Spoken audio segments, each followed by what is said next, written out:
Hi guys, welcome back to my channel. তো কেমন আছো সবাই? আশা করছি সবাই অনেক ভালো আছো। আমার আরেকটা নতুন ভিডিওতে তোমাদের অনেক অনেক ওয়েলকাম আর ভালোবাসা। তো এই সেরেল্যাকটা তোমরা 6 মান্থ থেকে 12 মান্থ বেবিদেরকে খাওয়াতে পারো গাইজ। তো চলো গাইজ, বেশি কথা বলবো না, ভিডিওটা স্টার্ট করা যাক। তো এখানে আমি নিয়েছি ওটস, মাখানা আর কিছুটা ড্রাই ফ্রুটস আর ছোলা। তো প্রথমে আমি শুকনো কড়াইতে মাখানা আর ওটসটাকে দিয়ে গ্যাসের ফ্লেমটা লো করে নেড়ে চেড়ে ভালো করে ভেজে নেব। 6 মান্থের পর তোমরা বেবিদেরকে এই সেরেল্যাকটা খাওয়াতে পারো। তো এখানে আমার মাখানাটা আর ওটসটা ড্রাই রোস্ট করা হয়ে গেছে। তারপর আমি কাজু আর আমন্ড বাদামটাকেও ড্রাই রোস্ট করে নেব। তোমরা এখানে আরও অনেক রকমের ড্রাই ফ্রুট নিয়ে নিতে পারো, যেমন পিস্তা বাদাম, আমন্ড বাদাম, এগুলোও নিয়ে নিতে পারো। আমি 2 রকমেরই ড্রাই ফ্রুট নিয়েছি। আর হ্যাঁ, এই সময় গ্যাসের ফ্লেমটা লো রাখবে, না হলে ওপরটা পুড়ে যায় আর ভেতরটা কাঁচাই থেকে যায়।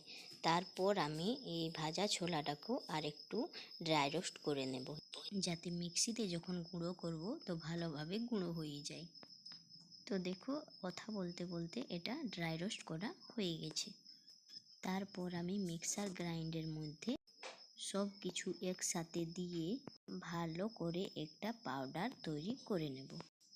এটাকে প্রথমে ঠান্ডা করে নিতে হবে, তারপর এটাকে মিক্সারে দিয়ে পাউডার বানিয়ে নেব। তো দেখো, কথা বলতে বলতে আমার হোমমেড সেরেল্যাকটা রেডি হয়ে গেছে। এরপর আমি একটা এয়ারটাইট কন্টেনার সেরেল্যাকটাকে স্টোর করে রেখে দেব।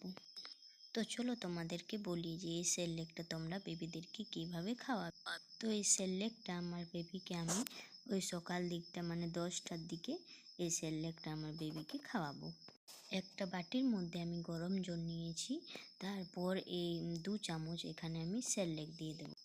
তোমাদের বেবিরা যে পরিমাণ খাবে সেই পরিমাণই। তারপর এটাকে ভালো করে গুলে নেব। প্রথমে গোলার সময় এটা একটু পাতলা পাতলা লাগবে, তারপর এটা অনেকটা ঘন হয়ে যায়। তারপর আবারও আমি আর একটু গরম জল এটাতে মিশিয়ে দিয়েছিলাম, ঘন হয়ে গিয়েছিল তাই। তারপর এখানে আমি ম্যাশ করা কলাটাও এর সাথে এড করে দেব। তো দেখো, বাচ্চাদের জন্য খুবই সুপার হেলদি একটা খাবার।